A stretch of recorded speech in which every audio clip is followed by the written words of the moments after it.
Now that we have created all of the veins on our leaves and our blossoms, I wanted to show you a couple of things I came across. One of which is using deli paper over with your shaping tool will avoid a lot of the ball up of the clay. Something else I did was utilize the tool to go around the edges to give it a little bit more of a natural leaf look.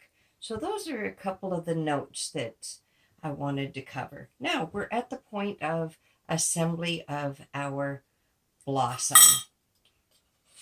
The first thing I wanted to share is that I usually use a round cut plug base because I like the backs of my creations to be as pretty as the fronts.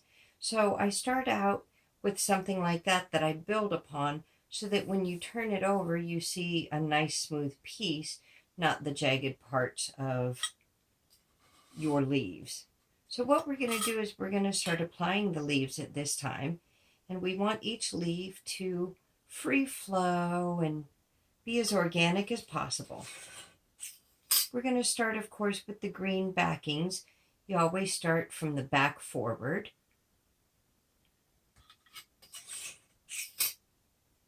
And you put it pretty much in a 4-point with the fourth one going on. Once you've created that, you're welcome to take a ball tool or something and press it down a little bit. At this point, it really doesn't need it. Even your finger just pressing just a dab there is enough to make everything stay in place.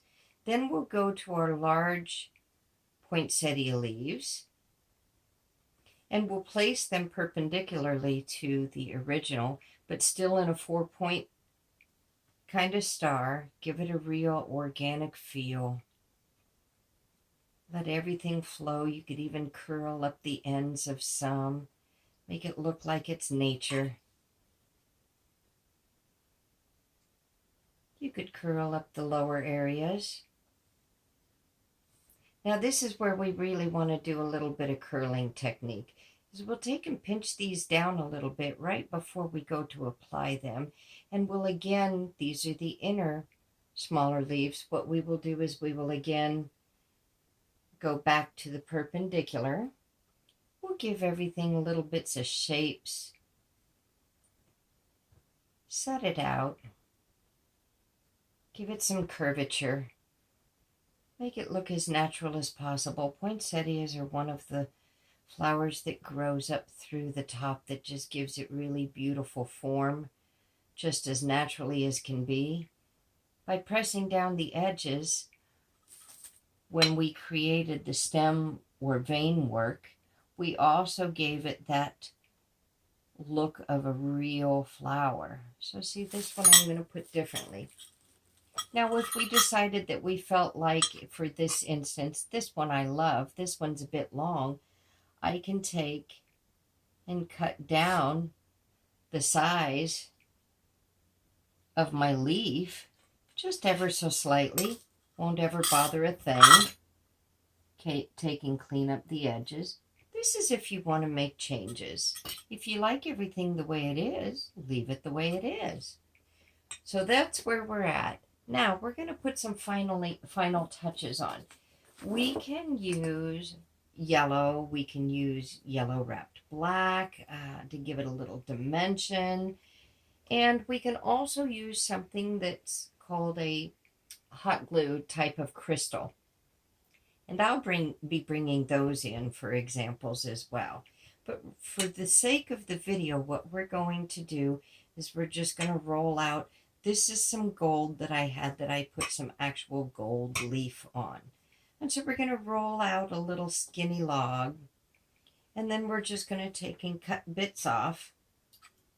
Roll it up into a ball. We're going to let it fall randomly. We're not going to push down too soon because we want to get some in place, various sizes, not everything the same size. Somewhat round. Some could be oblong, ovals. I've made this one a bit bigger. but we want to lay it down organically and let the piece do what it wants to do. Let it speak to you. And we'll just put them randomly because the poinsettias have quite a few.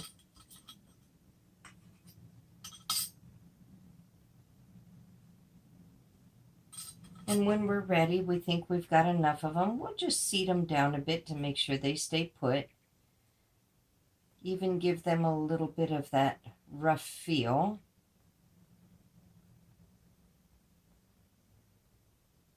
Step back and look again. We may want a couple more.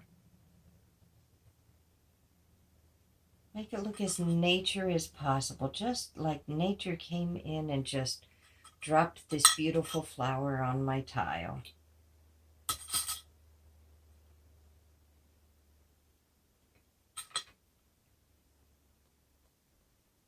And there we have it. Now, from there, we'll want to move it over.